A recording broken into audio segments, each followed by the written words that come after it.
Take a look around, and you'll find this wonder metal everywhere, in everything from screen doors to jet planes.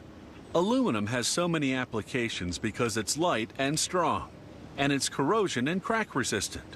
Producing aluminum is costly, but it saves money over time. Aluminum, so widely used today, and the world's most abundant metallic element, does not occur in a natural state. The most available source of aluminum is actually bauxite.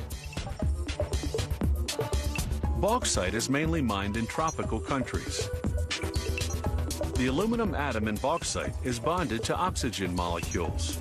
These bonds have to be broken by electrolysis to produce pure aluminum. Bauxite is carried by rail to the plant where it will be crushed. Then, through a chemical transformation called the Bayer process, alumina is extracted. This is then roasted in calciners to eliminate all moisture. This is the reduction facility. This plant has 432 pots through which a powerful electric current will be passed to produce electrolysis. An overhead crane dumps alumina into the pots. Then the electric current from the anode passes through the alumina that we see here at the bottom of the pot.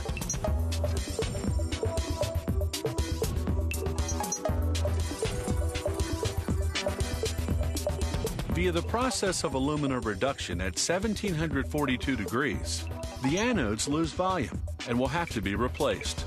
It's a continuous operation. Each anode has a lifespan of about 20 days. Spent anodes are recovered from the pot with this overhead crane and carried off to be recycled.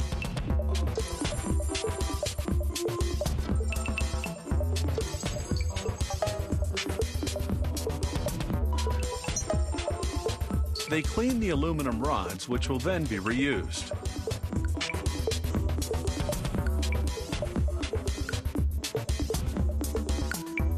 Here we see the crust formed atop the anode.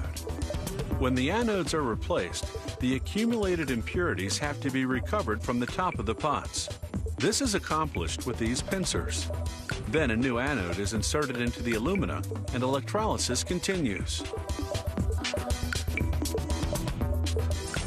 The electric current breaks the molecular bonds.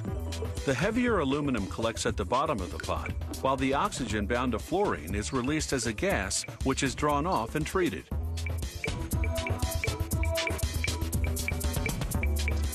The liquefied aluminum remains at the bottom of the pot. It has to be recovered in this huge crucible with a tube.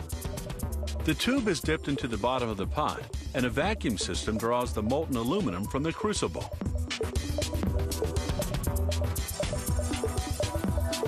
The aluminum is recovered in a short time. Air is vacuumed from the crucible by a flexible pipe held by an operator. The tube is finally withdrawn, and the overhead crane dumps another quantity of alumina into the pot. Thus, the aluminum fabrication process continues uninterrupted. The crucibles filled with molten aluminum are transported to the casting house. Their contents are poured into holding furnaces that have a capacity of 60 tons. In these very hot furnaces, the molten aluminum is stored to await casting. Finally, casting begins. The aluminum can be semi-continuously vertically cast, producing ingots, sheets, or billets, or it can be directly cast into semi-finished products. The cooling of aluminum pieces is accelerated by water sprays. The large rectangular ingots, which can weigh up to 25 tons, will head for hot rolling and eventually will be fabricated into products like aluminum foil. From 4 to 5 tons of bauxite have produced 2 tons of alumina, which in turn produces 1 ton of aluminum. This particular plant produces 200,000 tons of aluminum annually. Some other facilities can turn out as much as 400,000 tons.